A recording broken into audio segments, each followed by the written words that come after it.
welcome back to my channel. Today's video is going to be with a good friend of mine that has also had some experience in this sucky department as well. I had the idea to make a video talking about grief and coping with the loss of a ferret, a lot of these things that we talk about can apply to just loss of a pet in general. And most of you, if not all of you guys, know that I recently lost my Narnar and my Miriku boy one day after each other, and I just felt kind of inspired to make a video like this and just talk about it because it's not talked about so much, I guess, on the internet. At least I haven't seen it, just the real experience of pet loss. And I am very active on Instagram, and I mean, I see it almost daily, and I just want to reach out to all the people that I see who have lost their little babies and just comfort them the best that I can. And yeah, I don't know, I know what it feels like, of course, and I feel like I want to just talk about it with you guys. So I am having my good friend Bryn on here to talk about her experience with losing her Howl and Tanji. I'm sure the majority of you guys that subscribe to me know who she is. She runs the YouTube channel Pazuandfriends, but I will let her introduce herself as well. Bryn here, also known as Pazuandfriends on YouTube. I am here on Sam's channel today to discuss the topic of ferret loss. I did recently lose 2 of my ferrets for different reasons that were out of my control, and I wanted to team up with Sam here. This was all her genius idea to discuss sort of the healing process, because it is a topic that is not commonly talked about, which makes sense. I mean, it's an uncomfortable topic. It's very sad, very hard, but I find it very important, and so does Sam, and that's why she came up with the idea that we come together to talk about this, because the more people who talk about it and normalize it, the easier it'll be on ferret parents, because everyone's going to go through it no matter how badly you don't. No one does. If you guys don't know me, I create ferret content here on YouTube. Sam is a very good friend of mine, and we did meet through YouTube, so that's really cool. And we had each other's backs during the process of grief. So I guess I'll just give you guys a brief overview of what happened, not too much into detail because, again, I've also talked about it before, and the details don't matter so much, but the majority of people know that my Narnar was fighting lymphoma for almost a year, so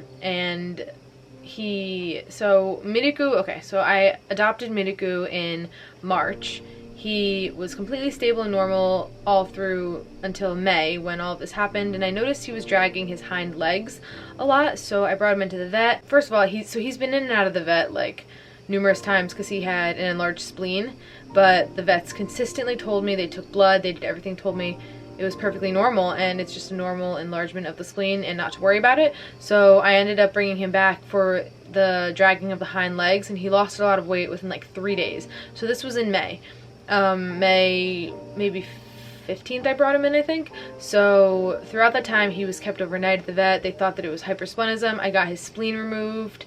While he was recovering from the surgery, all of a sudden Narnar started to decline as well, and I just noticed that he was kind of heavy breathing, just not acting like his normal self. He wasn't eating, and I mean, I knew at that point, he's been fighting this cancer for almost a year. It was obvious that his lymph nodes throughout his entire body were just getting more and more enlarged. He was clearly uncomfortable, and at this point he couldn't even walk. So this was all going on while Miriku was at the vet recovering from his surgery and from whatever else they thought was going on with him. And I was lucky enough to actually find somebody that comes to your home to do euthanasia. Obviously you guys know what it is, everybody knows what it is, I just don't even like saying it because it makes me feel sucky to think about it, but it was really the best decision for him. I mean, it was gonna happen regardless, whether it was a few hours or in the morning. When I made that decision, I couldn't see him suffering miserable. He was panting out of his mouth, and ferrets do not do that. So I knew he was just miserable. It was obviously coming, so I called this wonderful doctor, this wonderful vet near me, and she was actually able to come to my house and you know, administer that while he was laying in his favorite pink bed. And I'm just really grateful that I got that opportunity and I found her. So like Bryn also mentions, if you have the opportunity for that, I personally highly recommend it. It honestly made it, I hope, so much more comfortable for my Narnar and just for myself as well. It was just nice to have him be at home. So with Miniku, after this happened, you know, again, Narnar was declining for a while, but it happened all of a sudden where he just stopped eating and couldn't, you know, walk. So then Miniku was at the vet this entire time. And then they told me, oh, the hypersplenism is causing him to become anemic, so if you bring in another one of your healthier ferrets to donate blood, this should save him. So I brought Talgi in. Talgi gave him a blood transfusion. He just continued to decline. At this point, he was becoming extremely anemic, so I had to go and visit him for the last time at the vet too. So that was one day after another. And then I found out later on that Miniku had high-grade lymphoma all around his spleen. And I had gotten blood tests. They told me around his spleen, or they told me that his enlarged spleen was perfectly normal and it was nothing to worry about. And they said, oh yeah, he's in great health. And then a week later, I lost him too. So it sucks. Bryn also had a similar experience with Howl, that going back and forth with the vets saying that he was fine and that it wasn't cancer, and then it was. So just, I recommend always getting a second opinion, because it sucks, honestly, point blank, like, it does, and there's nothing you can do about it.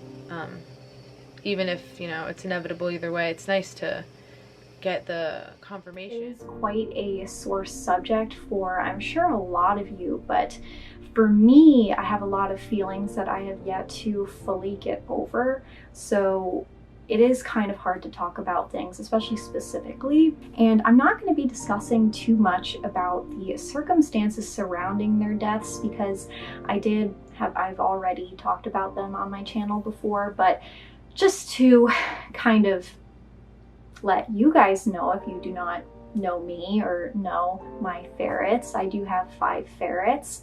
Howl and Tanji were their names, the 2 that I had lost for separate reasons. Howl did pass from juvenile lymphoma. It is a very common condition in ferrets, especially ferrets that were poorly bred at the ferret mill, and is something that, of course, I had no control over. Tanji was a bit of a mystery. He passed away at 4 years old. He did have some heart stuff that was mentioned to me before I had brought him into my home. Never really was an issue. His heart was a little bit abnormal when he did pass away. Who knows if it was the stress of being at the emergency vet that caused cardiac arrest? We really don't know. But he declined very quickly and mysteriously, and that was a lot harder of a situation. And unfortunately, we were not there at the hospital with him because he stayed overnight at an emergency clinic an hour or 2 hours away. Whereas with Howl, I was able to make that choice with him, and I was there with him. So to put it very simply, I do still have a lot of anger and confusion surrounding both of their deaths. For Howl, he was way too young. He was only 2 years old, and we experienced a lot of very lengthy back and forth between the vets on, it's cancer, oh surprise, it's not cancer, the test came back clear, to, oh, it is cancer. It was this absolutely heart-wrenching back and forth, and eventually we finally got a diagnosis after getting like a 3rd or 4th opinion from someone else. And I do have a lot of regret. Like, if I had gone to a different vet, you know, or sooner, maybe he would have gotten diagnosed sooner. It's one of those things where I do think about it a lot. If maybe I went to a better vet in the first place, even though it was the best vet in my area, maybe things would have played out a little bit differently. He still would have obviously passed away from it eventually. That is something that I think about, and it's a very normal thought that many people will have if they experience the same thing. The biggest thing that I learned from that experience is to listen to my intuition and my gut. I know my ferrets best. Vets are only human, and especially exotic veterinarians who are expected to know all of these things about a wide variety, a wide array of different species. It's impossible for them to know everything there is to know about ferrets. That's one of the first things that I want to discuss, is how to know when it's time. I was always kind of afraid from listening to other people, like, I don't know if it's time, like, do I put him down? Does he have like life left in him? And For me, it was a split second. Like, I knew. That was just me personally. I knew immediately in that moment that he was ready. He had already been very, very low energy up until that point, and he still wanted to eat, but he was having trouble getting food down because his lymph nodes were so swollen. His body was essentially rejecting his spirit at that time. He did not fight me at all. Very little reaction to going to the vet, and being at the vet, he just let go. It was very, very peaceful. Sometimes I do wish that maybe if I waited a little bit longer, he could have passed peacefully at home, but there's never a guarantee that that would be the case. But that is something that I do think about from time to time. And there are actually vets that are willing to come out to your house, euthanize right there at home, which if you have that option, go ahead and do that. For some reason, it didn't really come to my mind. I guess I just wasn't really thinking straight in the moment.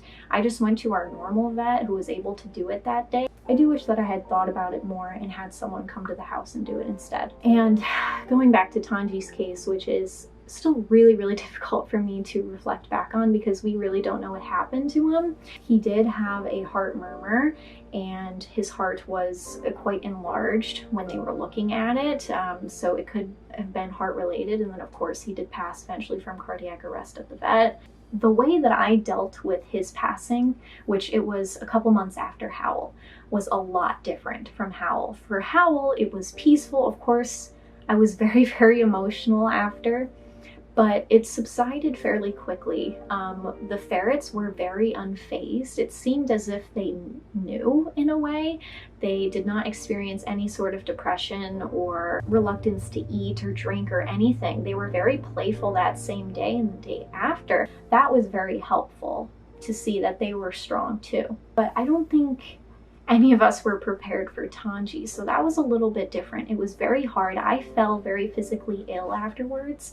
It was nothing like I've ever experienced in my entire life. Like, I was throwing up, I couldn't walk, like it was really quite bad. And that same day, oddly enough, Patsu, which is one of my ferrets, who ended up growing quite close to Tanji because Howl was his buddy.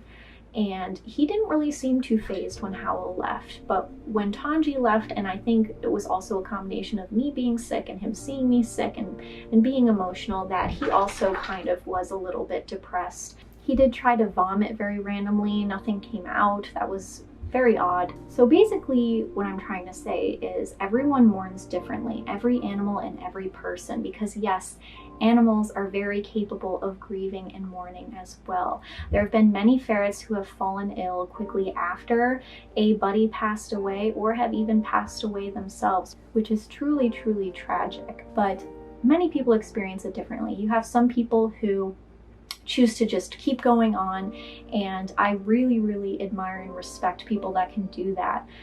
Some may take a few days to feel the emotions and then start kind of, I hate saying carrying on or moving on, but you know what I mean, a couple days later. And then some may go into a full-on depression. All of these things are normal and valid, and there is no set period for when you should stop mourning, or like if there's like a normal period of time. There is no such thing. The only thing that I will say is make sure that you are taking care of your basic needs, and then also if you have other animals, you're going to want to make sure that they're being taken care of during this time. The first few days after that, I honestly was on autopilot, so like I would just come downstairs, take care of these guys. I'm so grateful that I have the rest of my ferrets here because they, I mean, I don't know if I would have been able to, I don't know what I would have done if I didn't have them, because it was, and my job, of course, I have no choice but to get up and go to work and take care of these dogs. But just having them and something else to take care of, I guess, really kind of forced me to, you know, get out of bed. Like, I'm gonna be honest, the first week this happened, I didn't shower for 8 days. I could not shower, and I could not shower because in my mind I was thinking that the last time I took a shower I had Nar and Mudagu still alive, and I was able to, like, even though I couldn't smell them on my skin and stuff or my clothes, I just, in my mind, the last time I took a shower they were still alive, so if I was showering, I was washing them off of me. So I didn't shower for 8 days because I just couldn't do it. I couldn't bear the thought of washing them away in my brain. And And eventually I showered. I would even like stand outside of my shower and like contemplate, you know, taking a shower. I just couldn't get myself to do it. And the first thought every morning would just be that Narnar was gone, and then the second thought would be that Miniko was gone. And I just felt a lot of like existential stuff that everybody, I guess, thinks of when someone or something that they love passes away. You just really start to think of the existential stuff, I guess. Another struggle about just loss in general that I wanted to talk about was, I don't know if this is like a personal thing to me or other people deal with this, but like your average person obviously wants to get over grief and wants to start feeling better, but something that I am still working through to this day, even with like family members and pets that I've lost in the past, is that I feel like if I stop grieving or if I eventually start to heal, that I'm forgetting them. It's not, but it's deeper than forgetting them, I guess. I don't know how to explain it. Not so much that I'm forgetting them, but the more that I heal, if I eventually stop crying or if I eventually, it doesn't hurt me as much when I think about them, I feel like I'm farther removed from the time that I had with them, from the time that they were here with me, and it just makes me extremely sad. I was the same way with my grandpa, and my just any family members that I've lost. And so this is something that I'm honestly still struggling with. I definitely feel like I am getting better. I have more motivation to make videos and stuff. Obviously, I just can look back a little more fondly, but I don't know, it's still hard for me to be okay with the fact that I am healing, because I feel more removed from the time that they were with me. Does that make sense? Like, I almost want to stay in the grief because it means that it hasn't been that much time since I had them with me and since I lost them.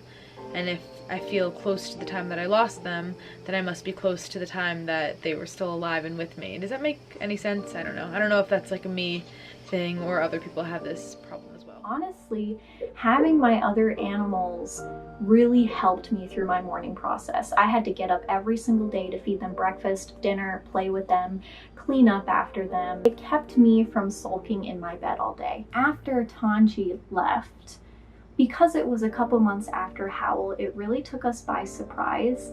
I mean, he has always been very healthy up to this point, and a few days prior, he actually had his routinal visit at the vet. He passed with flying colors. He got a full blood test, a full workup done, and he was totally fine. So after that, it was really hard. Life just didn't seem hopeful. Both Brian, my fiance, and I went through a very negative mindset phase where it was like, what's the point? Like, they could just go at any minute, any second, like, just what's the point of having animals? And really that holds true for all of us and has always held true for all of us. This is why people say to live your life to the fullest, because it is true. All life eventually comes to an end, and the quicker that you realize that, the better. The quicker you stop letting that control your life and just being fearful to do anything, the better, because it's not good for anyone. It's also not good for your animals, who do feed off your energy that you put out and will inevitably be upset themselves. If you grew up with some foundation of religion, it may be slightly easier for you to mourn. I grew up with no belief or teachings at all about surrounding the afterlife, so it made things really, really difficult for me. I've always had this mindset of, you know, you die and that's it. It's just blackness. It's like you're asleep, but you're not dreaming, like you're just gone. And thinking about that for my ferrets was heartbreaking. So I've been working hard at changing that deeply rooted mindset that I've always had since childhood, and it has helped a lot. You know, whether or not it's true, who knows? But I mean, it's good to think about that our animals are, you know, roaming about somewhere and eating all the food that they want, you know, whatever makes you feel better. So I was raised like very loosely Catholic. Nobody in my family believes in the following the religion strictly. I've gone on my own personal journey with whatever, whether it be Christianity, whether it be New Age religion, whether it be even like Buddhism. I did some research in. I don't know what exactly I believe in the afterlife, but from what I do know and I have read in the Bible, is that animals don't sin, and it gives me some type of comfort that if there is a higher power, either they are in heaven or they are just sleeping peacefully somewhere, and that the fact that they don't sin means that they are not anywhere bad. So that has given me some ounce of comfort a little bit. I don't know what I believe about the afterlife and religion and all that stuff, but it just gives me some comfort to know that animals are good, much better than people, and they are either in heaven or they are sleeping peacefully. I wanted to discuss animals communicating after death. There are many stories of animals doing this with their parents, and I also have a story myself that I wanted to share. But first I wanted to go over this section from a book called Dog Body, Dog Mind by Dr. Michael Fox. I read it recently and I really liked the section talking about animal communications after death.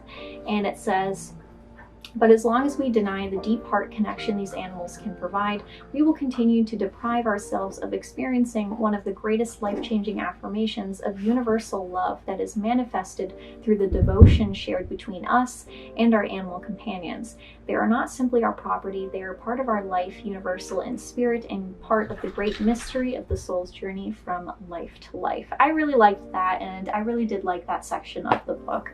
And this is referring to people feeling uncomfortable sharing their experiences of their animals communicating with them after they pass. And I can definitely relate with this because, again, like I said, I was brought up pure atheist, like there's nothing out there. So it made me really a skeptic towards that kind of stuff until it happened to me. So what happened was Bryn and I had to drive back to the college, the vet college where Tanji's remains were, to pick them up, as well as the carrier that he was in.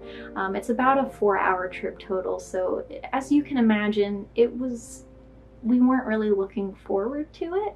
We were happy to have him back home, but we were experiencing a lot of negative emotions. And so we wanted to make the trip happier. So we planned to stop by the water that's near the vet college. And the first spot that we stopped at didn't really have the best view. So we chose to go a little bit further down.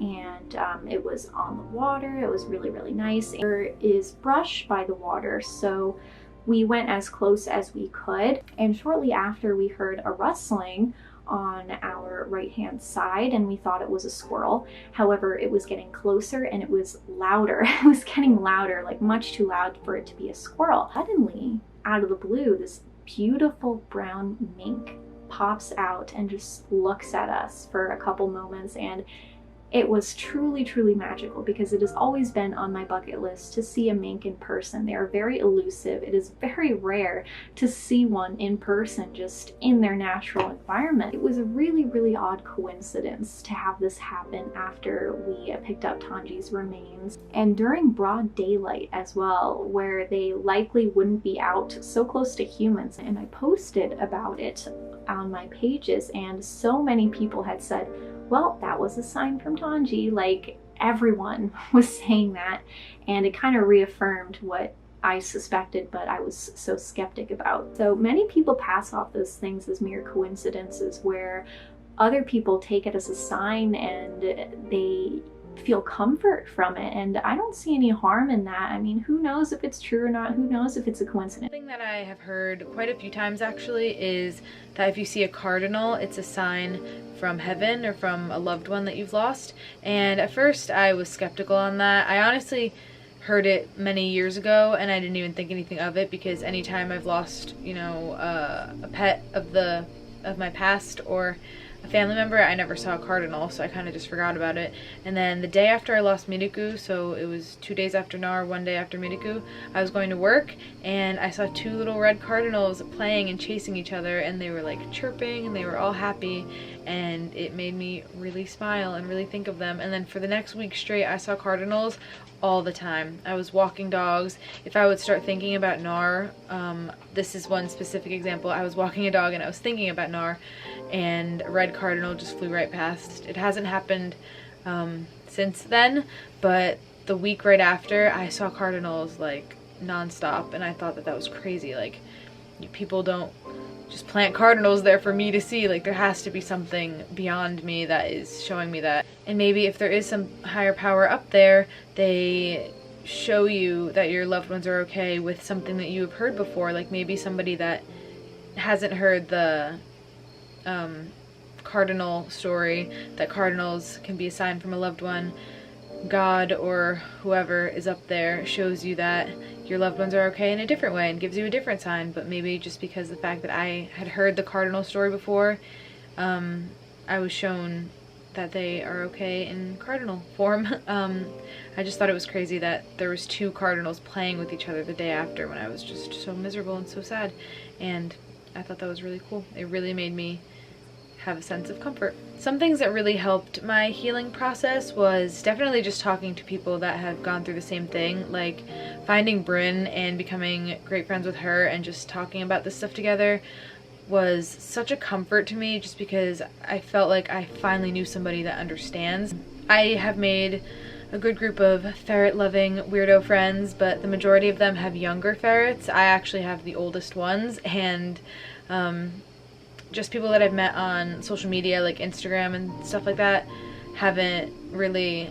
A lot of people, I notice, their ferrets tend to be younger than mine for some reason, whether they just made their accounts later, I don't know, their social media accounts, but I have an older group of ferrets, so I felt kind of alone going through the illnesses with them and just the aging process. I didn't really have anyone to talk to, so it was comforting in a sad way that I at least had a friend that understood the feeling of loss with your ferrets. And then I have met some people on Instagram too that have experienced loss with their ferrets as well, and it's just really comforting to talk to people that know the feeling. It's a terrible feeling, but it's in a, the word isn't nice, but in a nice way, it is comforting to have people that understand you. I also wanted to talk a little bit about the things not to say to somebody who is grieving the loss of their pet, or anyone for that matter. Not to sound like aggressive, is that the right word? Not to sound like I am reprimanding people that do this stuff, but if somebody is posting that they just lost their pet and they're grieving, or lost a loved one of any kind, don't ask what happened. Like, one, just don't ask what happened. You don't need to know. And if the person wants to share with you what happened, they will. So if somebody's healing, like for me personally, I made a video I made a video dedicated to Nar the day of his passing, and then Midiku's I made like a few days after, because that was just a way for me to cope. Like, just, I was crying the whole way through it, but just looking at all these happy memories of them and picking songs that reminded me of them, like, that is a way that I cope. And I like to share their lives on social media and my Instagram, and I had made a post for each of them telling that they passed away and briefly kind of what happened. And then I got tons of messages that were super loving and supportive that really helped me and really made me feel a lot better. And honestly, I believe is part of the, you know, way that helped me heal and become okay with the fact that I am going to lose every pet that I own at some point. And then I also got one saying, what happened? How did they die? Did you put them to sleep? Did you do this? I'm like, that is such a setback. It makes me not, it's a setback, and it makes me sad, obviously, and just don't ask people what happened, okay? Just don't do that. The next thing that people ask a lot is just blatant, like, did Nar die? Did Midiku die? Even though I had made posts saying that they had, I would get messages about that, and I'm just thinking, why are you asking somebody that? If there's a reason you're asking that, is because you saw my post that said that they died, and so why are you asking me in a message? So I have to open that and be reminded every time I see those that, yeah, of course they did. So that's just something that makes me feel pretty bad as well. And then I also got a lot of these where people would DM me to ask for advice about whatever, anything ferret related, which is fine. I love helping you guys. If I have an answer or have a helpful answer, I am always replying to people's DMs and messages just to help people. But the day of their passing, and even just like for the next week after, people would send me messages saying things like, I know you're grieving and I know you just lost Nar and Midiku, but can you help me with this? Or I know that they died, but my ferret is biting me. I'm like, people, like, maybe just give somebody that's mourning or grieving a little bit of space and a little bit of time and just wait. You know, you could probably find those answers somewhere else or through one of the million other people that own a ferret related Instagram account. I appreciate you guys coming to me, but and this is a very small majority. I only received like a few messages like this. And I'm not saying this to like attack people or call people out, but it's honestly stuff that inhibits my progress and my healing about these types of things. And, you know, think about how you would feel if you were mourning the loss of someone or something that you love, and somebody says, hey, like, I know you're mourning right now, but can you please answer my question? Like, it comes off as insensitive. So those are just some things I wanted to mention really quickly, without, you know, I don't mean to come across as rude here, but these are just some things that have made me feel kind of bad, so I just felt like I should probably include them in this video. Unfortunately, I'm running out of room on my card, but thank you guys so much for listening to me talk about my experiences, and do not forget to subscribe to Sam's channel. She has a lot of really good insight to offer for this conversation, and I'm really looking forward to seeing her side of things as well. And that is that. I think that we pretty much covered a lot of the grieving process and our stories in losing our baby boys. I hope that this video brought some insight to anybody that is struggling with the same thing or is going through the same thing, or eventually will go through the same thing. Like, it's horrible, and I'm not going to pretend that it isn't, but it makes, even though these things eventually inevitably do happen, what I like to think of is that I would so much rather have loved and lost, as the expression goes, than to have never loved at all. Like, you know, the expression, it's better to have loved and lost than to never loved at all, to never have loved at all. I am a firm believer in that. Like, these emotions mean that I loved them and I really genuinely cared about them, and I know that I gave them the best life that I could possibly do. I'm always open to learning new ways to take care of them and doing everything that is beneficial to them. So while it is horrible, it's a part of life, and feeling the grief means that you loved them and that you cared for something and opened your heart to love another living thing. And yeah, I hope this video helped somebody, and thank you so much, Bryn, for sharing your story about your boys on my channel. I really appreciate it. You are the best. And yeah, once again, thank you so much for watching this video. I really hope that it just opened your eyes or provided you a sense of comfort, or just is somewhere for you to go if you are experiencing something similar. And yeah, thank you so much for watching.